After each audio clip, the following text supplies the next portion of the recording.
Antes eu lia mais, mas agora tenho pouco tempo. Eu não escolhia um livro apenas pela história. A capa também ajuda muito. O design, o material da capa e a qualidade da impressão são os pontos chaves. Não espero que todo mundo veja as coisas como eu. Estou só te contando como eu enxergo.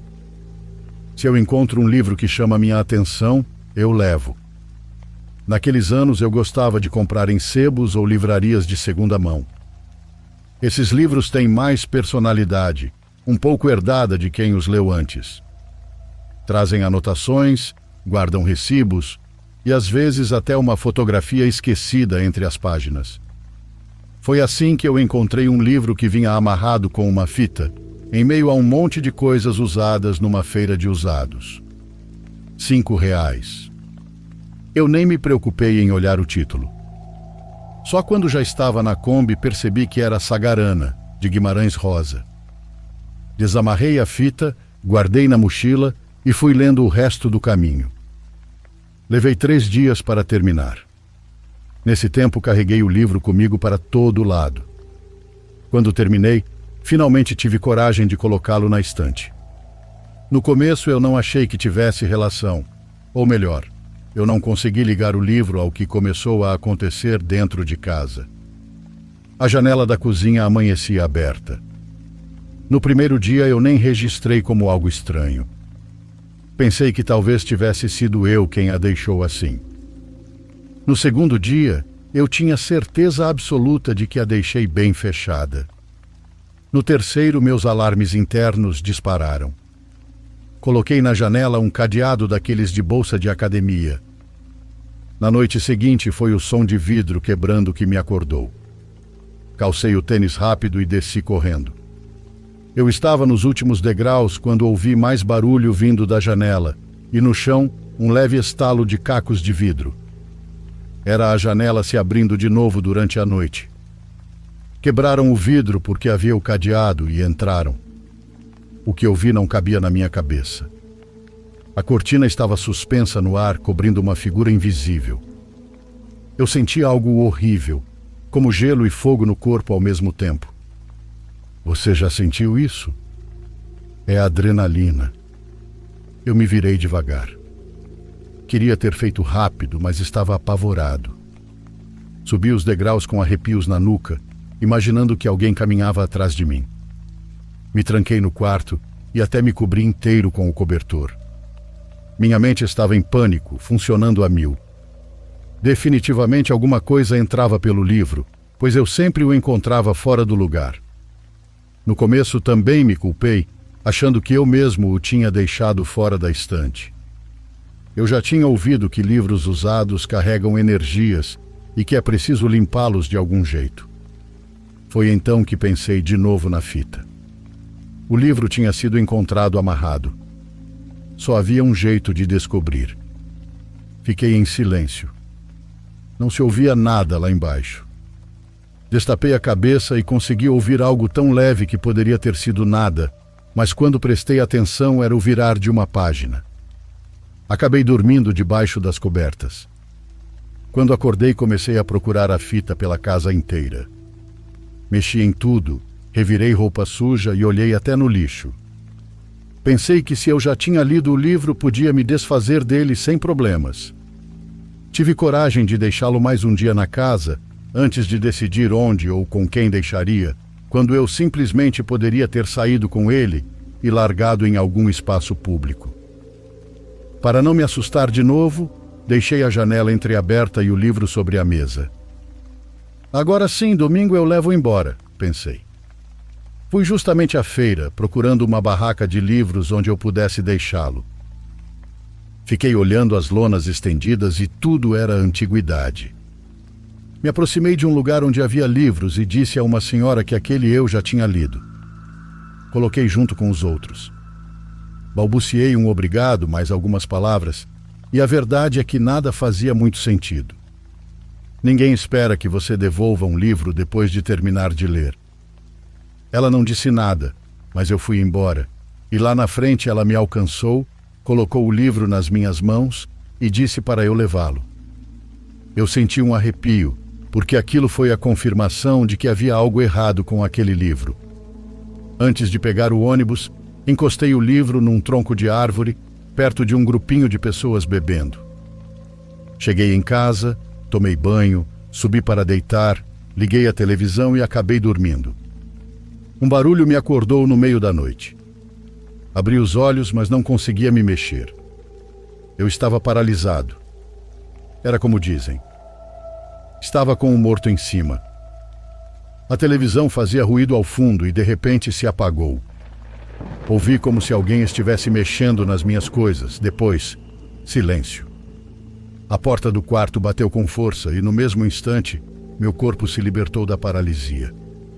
Eu estava encharcado de suor.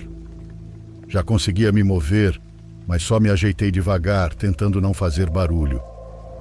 Me levantei com cuidado para ver o que tinham revirado. Minha mochila estava aberta. Quando desci até a sala, encontrei o que eu temia. O livro estava sobre a mesa, aberto na página 30. Eu devia ter trazido ele na mochila e eu nunca deixei ele ali. Então, como ele estava ali? Fiquei tão assustado naquela noite que pensei que o melhor seria deixar a janela aberta e o livro na mesa. O pior que podia acontecer era eu esquecer disso, descer para beber água e encontrar um visitante aproveitando a leitura numa sala escura. Era isso ou procurar a fita? A fita estava na mochila. Justamente ali eu nem tinha pensado em olhar. A ideia veio como um raio no meio da madrugada e eu me levantei para conferir. Ela estava em um dos bolsos externos. Fiquei segurando a fita pensando se descia ou não. Ouvi o rangido de uma cadeira na sala. Melhor amanhã, pensei quase rindo. Deixei a fita na mesinha e em algum momento voltei a dormir. Quando acordei, uma das primeiras coisas que notei foi que a fita estava amarrada ao redor do meu pulso. Arranquei como se fosse um bicho em mim. Fiquei muito tempo olhando para o nada, tentando entender quem tinha feito aquele nó. Obviamente foi enquanto eu dormia. Por favor, eu digo para vocês comprarem livros usados, mas limpem. Olha tudo o que aconteceu comigo por não ligar para superstições. Desculpa por não ter ouvido os avisos. Coloquei a fita de volta no livro e devolvi à estante. Fui trabalhar pensando que o que eu deveria fazer era encontrar um dono para ele, e assim passar para outra pessoa, seja lá o que vinha junto com aquele exemplar de Guimarães Rosa. Naquela noite ninguém abriu a janela nem mexeu na estante. Nem na seguinte. Mistério resolvido. Nunca mais aconteceu nada. Um dia recebi visitas em casa. Alguns amigos. Minha namorada já sabia do livro e eu já tinha contado tudo. Um dos convidados foi direto até a estante. Ele perguntou antes de pegar: "É Sagarana?" Eu disse que se ele quisesse, eu dava de presente. Ele me olhou com tanta gratidão que até me fez se sentir um lixo. Eu só disse uma coisa: "Cara, não vai perder a fita." E é isso. Nunca mais tive relatos sobre aquele livro e nunca mais me aconteceu nada de estranho.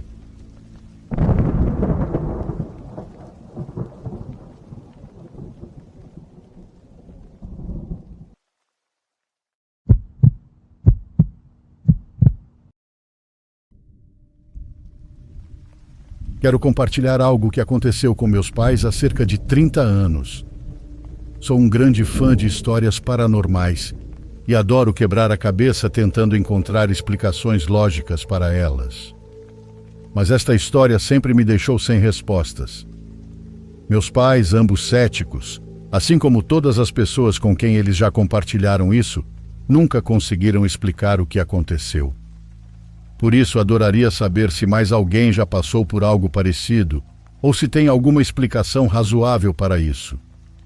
Nos anos 90, meus pais moraram em Bangalore, na Índia, por cerca de um ano por causa de um contrato de trabalho que meu pai conseguiu lá. A ideia era que fosse algo temporário.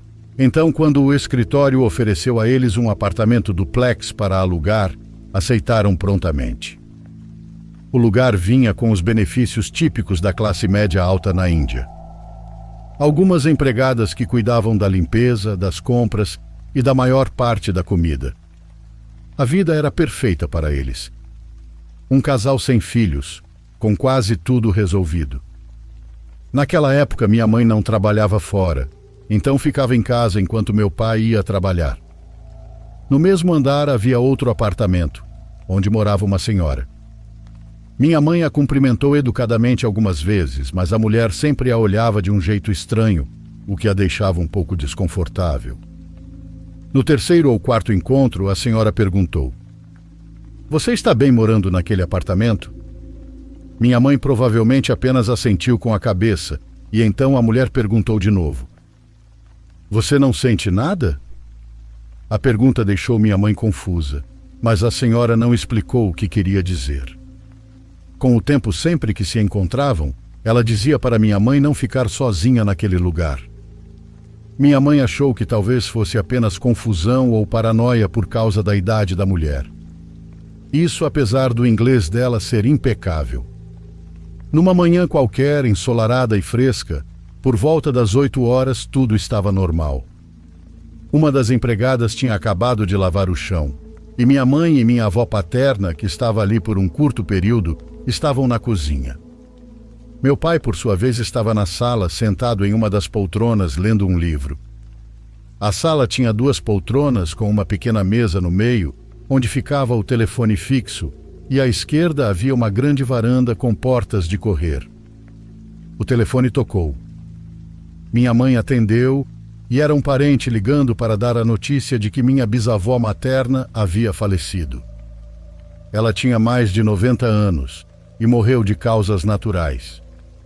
Minha mãe era muito próxima dela e, naturalmente, ficou bastante abalada. Em seguida, minha mãe passou o telefone para meu pai para que ele também falasse com a pessoa do outro lado da linha.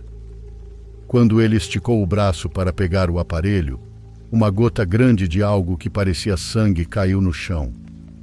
Depois caiu outra gota menor, e mais outra, até que finalmente parou perto das portas de correr, sem tocar nos pés do meu pai. Eles descreveram aquilo como o tipo de sangue que se vê quando alguém corta os pulsos. Depois de encerrar a ligação, os dois ficaram se olhando completamente confusos. A empregada havia acabado de limpar o chão, nenhum deles tinha qualquer ferimento e o teto não apresentava vazamentos. Então, o que tinha acabado de acontecer? Mesmo sendo céticos, eles não conseguiram encontrar nenhuma explicação razoável para aquilo. A empregada, que ainda estava por ali, se recusou a chegar perto, então o que quer que fosse ficou ali mesmo. Com o tempo, o sangue secou, ficou amarronzado e com aspecto de pó. Aos poucos, eles tiveram que parar de pensar no que aquilo poderia ter sido, e a vida voltou ao normal. Minha mãe, ainda um pouco confusa e preocupada, decidiu seguir o conselho da senhora e passou a ficar às tardes em uma biblioteca próxima. Meu pai a encontrava lá no caminho de volta do trabalho, e de lá os dois voltavam juntos para casa. Meses se passaram, e aquele incidente foi quase completamente deixado de lado. Era a última noite deles naquela casa. Na manhã seguinte, pegariam um voo bem cedo e deixariam Bangalore definitivamente. Os dois estavam no quarto arrumando as coisas e se organizando para a viagem. Em certo momento, minha mãe deixou algo cair no chão e, quando se abaixou para pegar, exatamente a mesma coisa aconteceu de novo. Uma gota grande, seguida por gotas menores, pingando e passando por cima da mão dela. Dessa vez, o medo foi tão grande que eles chegaram a considerar ficar em um hotel pelas poucas horas que ainda restavam antes do voo. Eles deixaram Bangalore sem nenhuma explicação para aquilo. O casal jovem que estava programado para se mudar para o apartamento em seguida também era amigo dos meus pais, contratado pela mesma empresa. Eles eram ainda mais céticos e não deram importância a nada do que meus pais contaram. Certa noite, a esposa acordou com sede no meio da madrugada e desceu até a cozinha para beber água. Quando estava subindo as escadas para voltar ao quarto, a mesma coisa aconteceu. A cada degrau que ela subia, Uma gota de sangue caía ao lado do pé dela, depois outra e outra. Ela ficou tão aterrorizada que acabou tendo uma crise epiléptica e caiu. O barulho acordou o marido, que correu até lá e a ajudou a voltar para a cama. Com o tempo, ela ficou bem. Na manhã seguinte, porém, o marido estava convencido de que aquilo tinha sido algum tipo de brincadeira de mau gosto. Ele raspou o sangue já seco usando um pedaço de papelão duro e colocou tudo em um pequeno frasco, com a intenção de levá-lo para ser analisado em um laboratório no caminho para o trabalho. Ao sair do prédio, ele chamou um carrinho e entrou. No instante em que fez isso, o motorista de alguma forma perdeu totalmente o controle do veículo.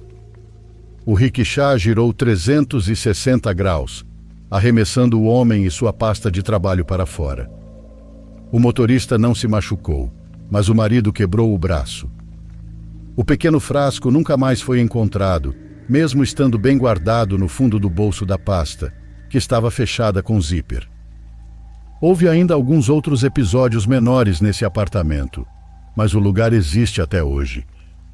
Nós já passamos por lá várias vezes quando visitamos Bangalore, e meus pais já mencionaram essas histórias, que agora compartilhei com todos vocês. Ainda assim, isso me deixa pensando. O que era a coisa que morava ali? Que avisos aquela senhora tentava dar? Acho que nunca vou saber.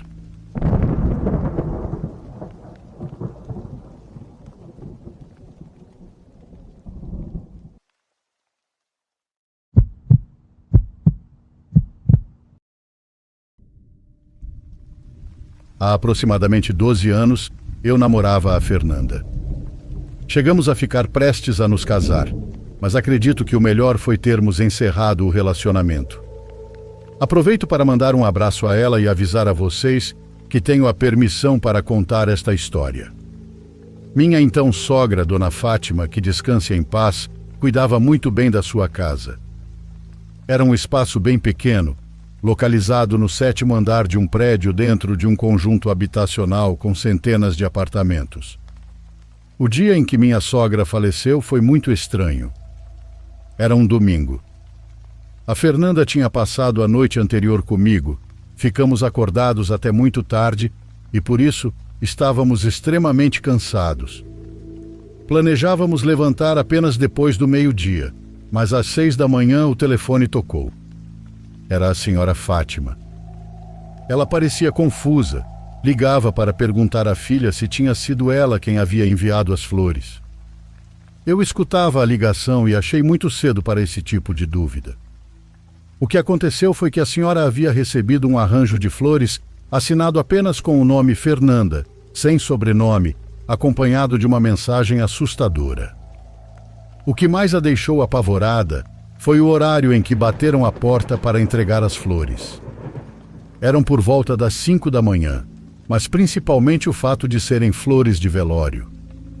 Em uma faixa lia-se a frase: "Descanse em paz, senhora Fátima." A Fernanda ficou um bom tempo em silêncio depois de jurar à mãe que não tinha sido ela.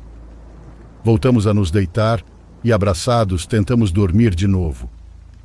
Porém, cerca de 20 minutos depois, a irmã da minha ex ligou perguntando a mesma coisa: se a Fernanda sabia de algo ou se aquilo tinha sido uma brincadeira.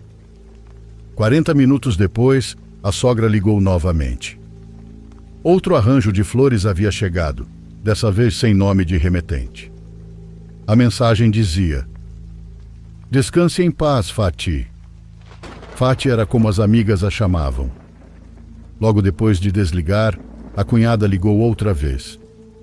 Ela estava muito alterada e levantou rapidamente a teoria de que alguém estivesse tentando extorquí-las. A senhora e a filha tinham algumas barracas de comida em frente a uma faculdade. Falo isso porque elas vendiam bastante e ganhavam bem, então essa foi a primeira coisa que lhes veio à cabeça. Depois de tudo isso, a Fernanda também ficou assustada. Levantou da cama, tomou banho e foi ver a mãe. Eu disse que iria depois e fiquei dormindo mais um pouco. Quando cheguei à casa, por volta de 1 da tarde, encontrei o apartamento completamente cheio de coroas e arranjos fúnebres. Havia até um laço preto pendurado na porta de entrada, além de um caminho de pétalas brancas que me acompanhou pelos 7 andares do prédio. Pensei o pior, mas quando entrei, lá estava a senhora Fátima. Ela parecia bastante preocupada, mas não aparentava estar doente nem nada parecido. Quando perguntei se já sabiam quem havia enviado aquilo tudo, percebi que, além de assustadas, elas estavam confusas. Os arranjos e os outros itens tinham chegado ao longo do dia, entregues por diferentes entregadores, vindos de vários lugares e assinados por pessoas distintas. O ambiente estava muito estranho, exatamente como um velório. Mais tarde, quando comentei isso com a Fernanda, ela disse que provavelmente era por causa do cheiro produzido pela enorme quantidade de flores espalhadas por toda parte.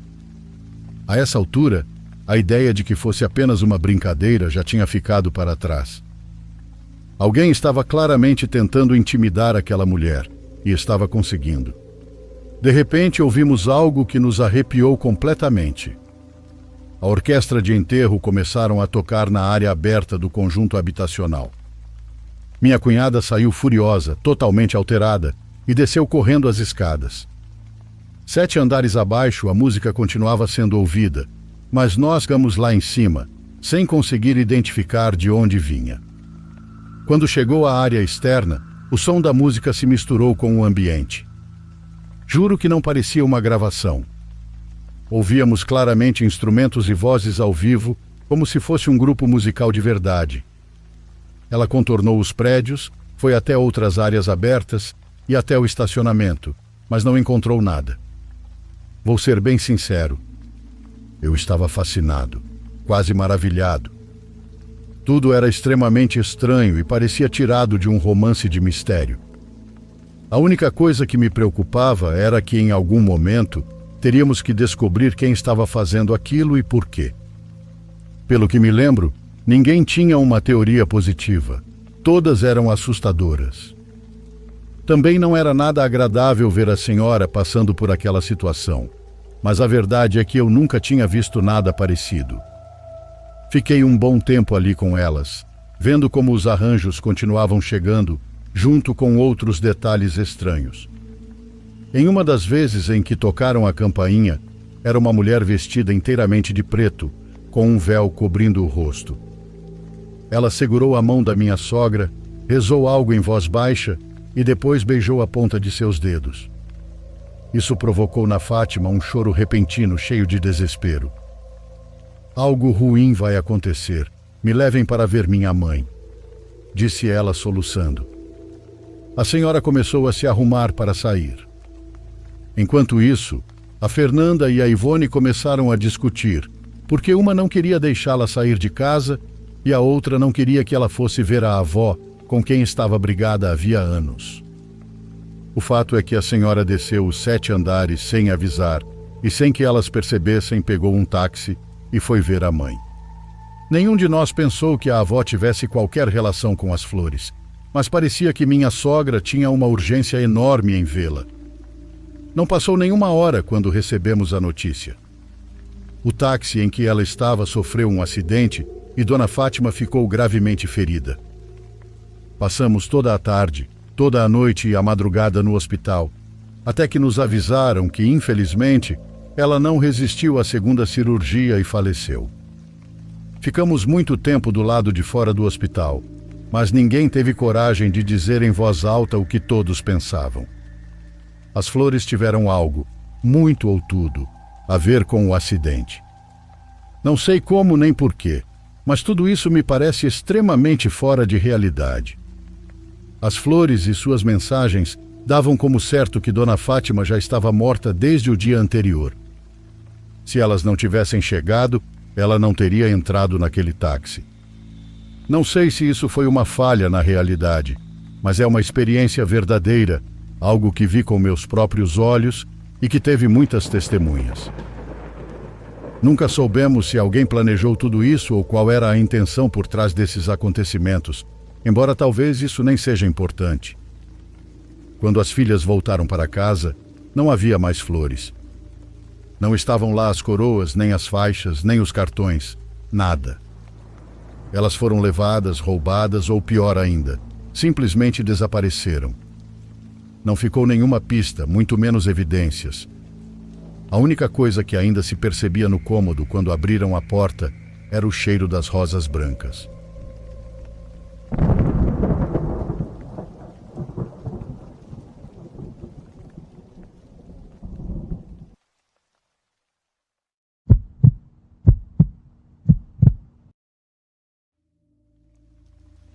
Atualmente trabalho em um posto de gasolina na Cidade do México. Não vou dizer a localização exata, porque ainda estou lá e depois do que aconteceu comigo, fico com receio de que alguém leve isso na brincadeira e vá até o lugar só para me pregar uma peça. O posto é como qualquer outro. Luzes brancas, algumas bombas de combustível e o barulho constante dos carros entrando e saindo. Naquela noite era um turno normal e, como já estava ficando tarde, o posto acabou ficando relativamente vazio. Eu estava entediado e meu colega tinha ido ao banheiro fazia alguns minutos. Nessas horas mortas, quando o supervisor não estava por perto, eu sempre dava um jeito de me distrair. Então me afastei um pouco da bomba, indo para um lado de onde dava para ver quase toda a estação. Sentei em um muro e peguei o celular para checar mensagens.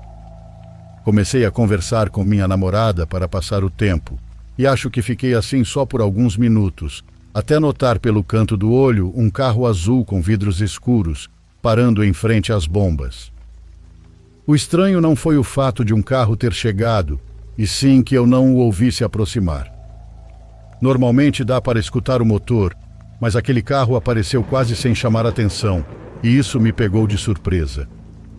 Saltei do meu lugar e caminhei até a bomba quase correndo, ainda com o celular na mão. Ajustei o uniforme e me aproximei como sempre, dando boa noite e perguntando quanto ele queria abastecer. O carro estava parado, mas o vidro do motorista continuava fechado. Os vidros eram tão escuros que eu não conseguia ver nada lá dentro.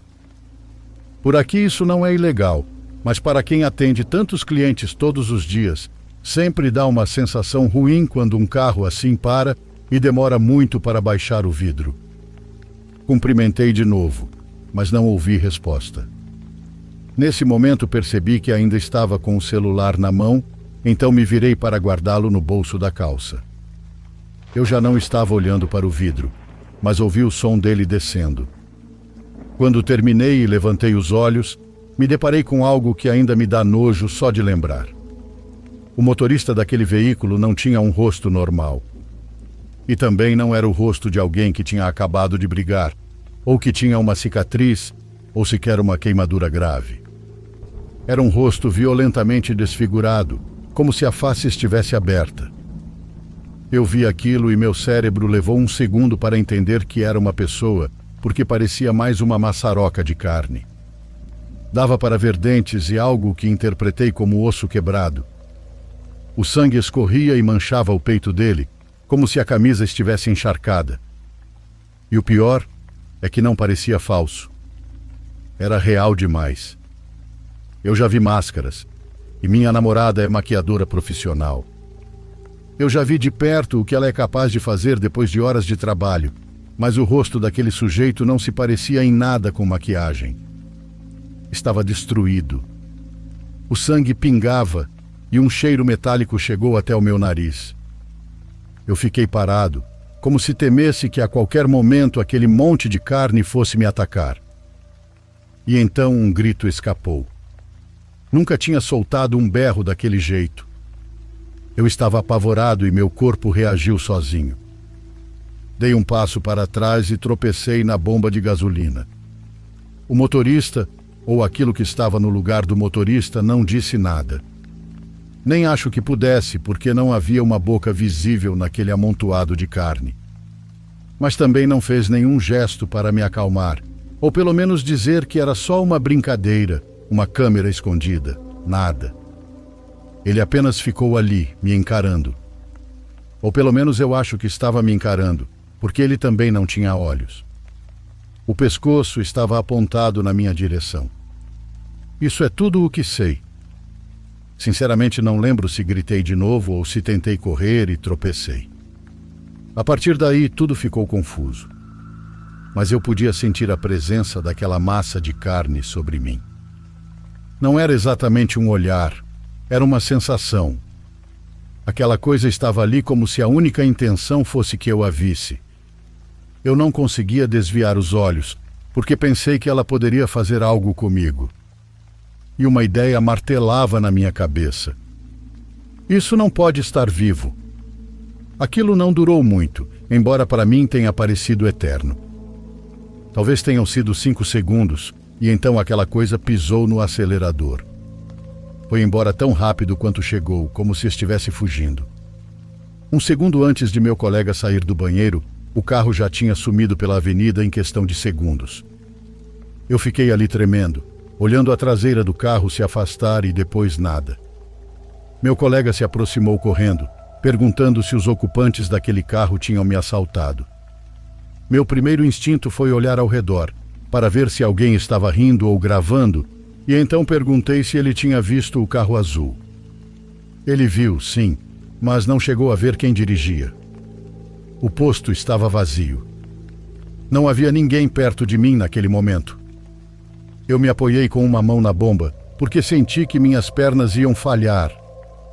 Minha garganta não sei porquê, mas doía, e mesmo assim o que eu mais sentia era nojo, não medo. Expliquei ao meu colega o que eu tinha visto, com todos os detalhes, e ele me olhou como se eu estivesse exagerando. Perguntou de novo se não tinham me roubado, e eu insisti que aquela coisa só me mostrou o rosto e foi embora. Meu colega não é alguém debochado, e agradeço por isso, mas ele não acreditou completamente. Disse que talvez fosse uma vítima de acidente procurando ajuda. Essa ideia me fez me sentir mal por um tempo. Mas quanto mais eu repetia a cena na minha cabeça, a calma, o silêncio e o estado daquela pessoa, mais eu me convencia de que não era alguém vivo.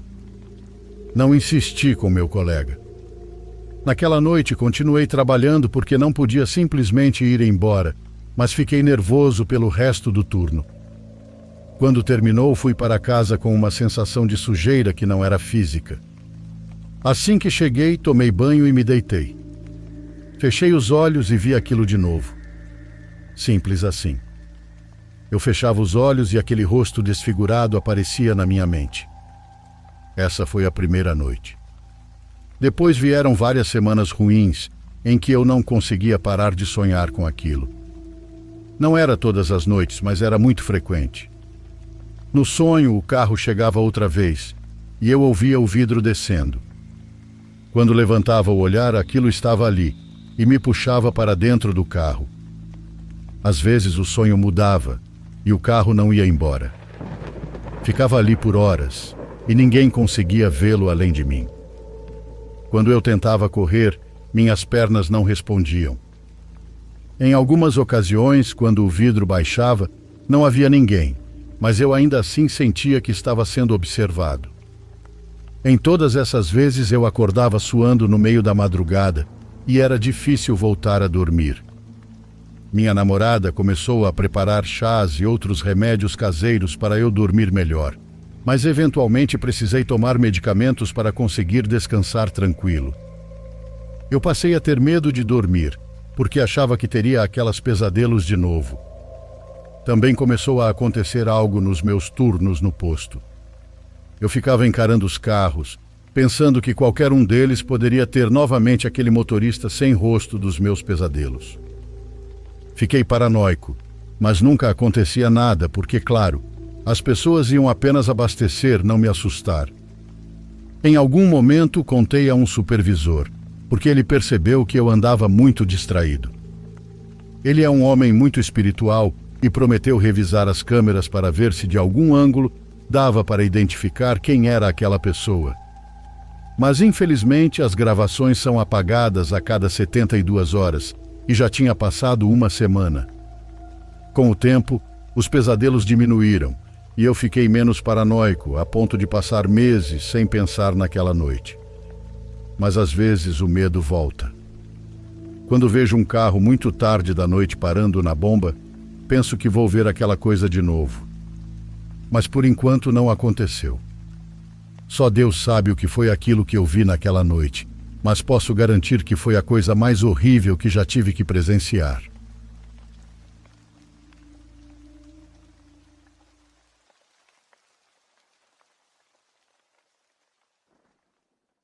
Por favor, curta e se inscreva se você estiver gostando. Agora continuamos.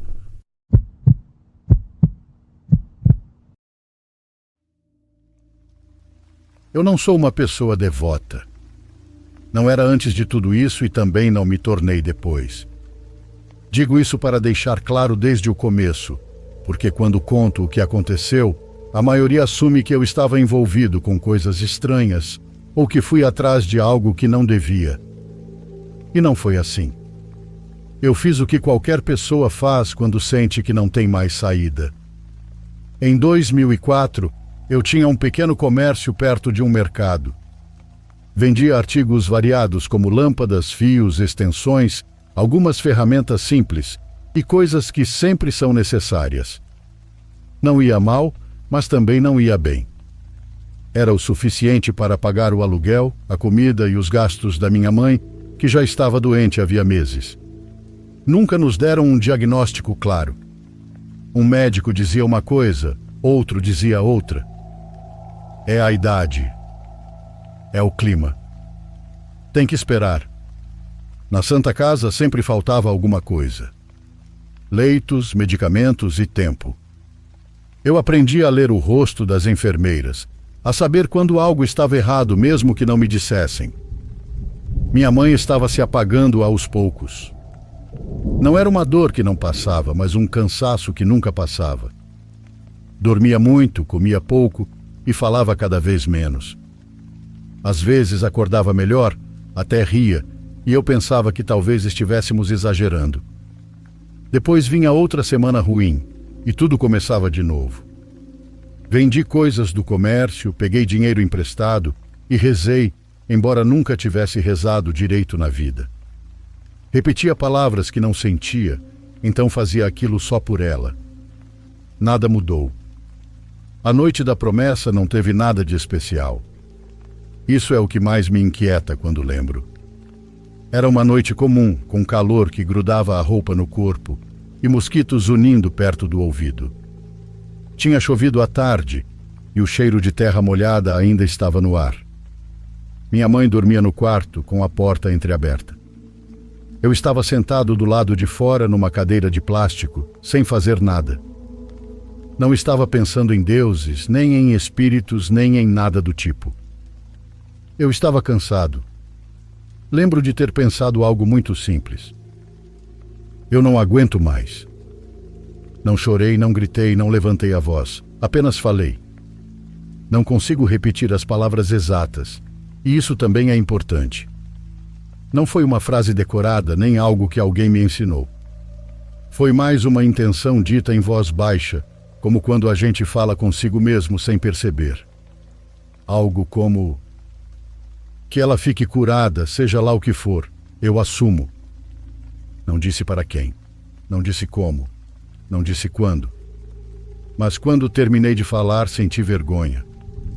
Como se alguém tivesse me escutado, embora não houvesse ninguém ali. Levantei, entrei em casa e fui dormir. Naquela noite não sonhei com nada. 2 dias depois, minha mãe acordou melhor. E não foi um pouco melhor, foi melhor de verdade. Pediu café da manhã completo, levantou sozinha para ir ao banheiro, tomou banho e pediu que eu abrisse a janela porque estava com calor. Algo que não fazia havia meses. Pensei que fosse apenas um dos dias bons que às vezes ela tinha. Não falei nada, mas no 3º dia ela continuava igual. No 4º e no 5º também. A levei novamente ao hospital. Fizeram exames e repetiram testes. O médico franziu a testa, revisou os papéis e voltou a examiná-la. Disse que não entendia, mas que os indicadores estavam melhorando. Não comemore antes da hora, ele me disse. Eu concordei, mas por dentro senti algo estranho. Não era alegria. Não era alívio. Era outra coisa. Como quando alguém recebe um dinheiro inesperado e não sabe de onde veio. Nas semanas seguintes, minha mãe voltou a ser quase quem era antes. Caminhava, cozinhava e reclamava de pequenas coisas. Os vizinhos diziam que parecia um milagre. Eu sorria e dizia que, graças a Deus, embora por dentro evitasse pensar naquela noite na cadeira de plástico. Foi então que as outras coisas começaram. No início eram detalhes sem importância. Sonhos, por exemplo. Não pesadelos, sonhos repetidos. Eu estava sempre no meu comércio fechando as portas, sempre de noite. Sempre faltava algo para organizar. E sempre antes de terminar, eu ouvia uma frase que não se completava. Como se alguém começasse a falar e parasse no meio. Eu acordava com aquela sensação de interrupção, de algo pendente. Depois vieram as coincidências. Vendas inesperadas. Clientes que compravam exatamente o que eu precisava vender. Dinheiro suficiente para pagar dívidas antigas. Não era uma fase espetacular, mas era constante. Constante demais. E com cada coisa boa vinha um desconforto difícil de explicar. Como se alguém estivesse observando. Uma tarde, enquanto fechava o comércio, percebi um arranhão no antebraço. Não era profundo, mas era longo, como se tivesse sido feito com cuidado. Não lembrava de ter me machucado. Não sangrava. Não doía. Simplesmente estava ali. Pensei que tivesse me raspado em alguma coisa. Lavei e continuei trabalhando. Naquela noite sonhei com o arranhão. No sonho, alguém passava o dedo sobre ele, como se estivesse verificando se era ali mesmo. A partir daquele momento, comecei a me sentir observado. Não o tempo todo, só quando tudo estava bem. Quando minha mãe ria. Quando o comércio vendia bem. Quando eu me permitia pensar que talvez tivesse sido apenas sorte. A sensação não era medo. Era presença. Como se algo estivesse perto, sem pressa. Um dia um cliente me encarou enquanto eu o atendia e disse sem motivo algum: há favores que não se pagam de uma vez só. Ele riu, pagou e foi embora. Nunca mais voltou. Aquela frase ficou comigo por semanas. Comecei a lembrar com mais clareza da noite da promessa. Não das palavras, mas da intenção. E percebi algo que antes não quis enxergar. Eu não tinha pedido ajuda. Eu tinha oferecido algo em troca, só nunca especifiquei o quê. Procurei uma senhora que sabia dessas coisas. Não era famosa, nem recomendada por ninguém em especial. Ela morava a algumas quadras do mercado, numa casa antiga com plantas secas em vasos de plástico. Ela não pediu detalhes. Não pediu dinheiro adiantado, apenas me ouviu em silêncio. Quando terminei, ficou calada por um longo tempo. Depois disse algo que nunca esqueci. Quando se promete sem nome, a promessa não tem a quem prestar contas. Ela se cumpre e fica. Perguntei se havia maneira de quebrá-la. Ela me olhou como se eu tivesse feito uma pergunta tarde demais. Disse apenas que eu tivesse cuidado com o que dizia dali em diante. Que não oferecesse mais nada. E que não negasse o que já havia feito. Voltei para casa com mais medo do que quando saí. A cobrança não foi imediata. E isso também é importante dizer. Meses se passaram. Minha mãe continuava bem e eu seguia trabalhando. A vida parecia ter se ajustado. Às vezes eu até esquecia de tudo, até que algo pequeno me lembrava. O sonho incompleto, o arranhão que nunca desapareceu por completo e a sensação de companhia quando eu estava sozinho. O cumprimento começou de forma sutil. Primeiro, deixei de dormir profundamente. Acordava várias vezes por noite sem motivo. Depois comecei a me sentir cansado o dia todo, mesmo sem esforço físico. Então percebi algo pior. Deixei de sentir entusiasmo. As coisas boas aconteciam, mas não me provocavam nada. Nem alegria, nem alívio. Apenas aceitação. Uma tarde, enquanto ajudava minha mãe a organizar algumas coisas, ela disse: não sei como te agradecer por tudo o que você fez por mim. Senti um nó no estômago. Não porque eu não quisesse que ela agradecesse, mas porque pela primeira vez entendi que algo não fechava. Eu não tinha feito tudo. Eu tinha delegado. A noite em que compreendi o preço completo foi quase 1 ano depois da promessa. Minha mãe dormia e eu estava outra vez do lado de fora, na mesma cadeira de plástico. Estava chovendo. O cheiro de terra molhada era idêntico ao daquela noite. Senti a mesma quietude, a mesma espera. E então entendi. Não iam tirar minha mãe. Não iam tirar meu dinheiro. Não iam tirar minha vida. Estavam tirando algo mais lento. A capacidade de sentir que algo me pertencia de verdade. Nada era completamente meu. Tudo era concedido. Desde então, vivo assim. Trabalho, cumpro e acompanho. Minha mãe faleceu anos depois, de forma natural. Eu não senti alívio nem tragédia, apenas um encerramento, como quando se termina de pagar uma dívida. Não faço promessas. Não digo eu juro. Não peço favores ao vento. E quando alguém me pergunta se eu faria tudo de novo, eu sempre respondo a mesma coisa. Não me arrependo de ter prometido, me arrependo de não ter perguntado por quanto tempo. Porque há coisas que, quando pedimos para ficar, nunca vão embora.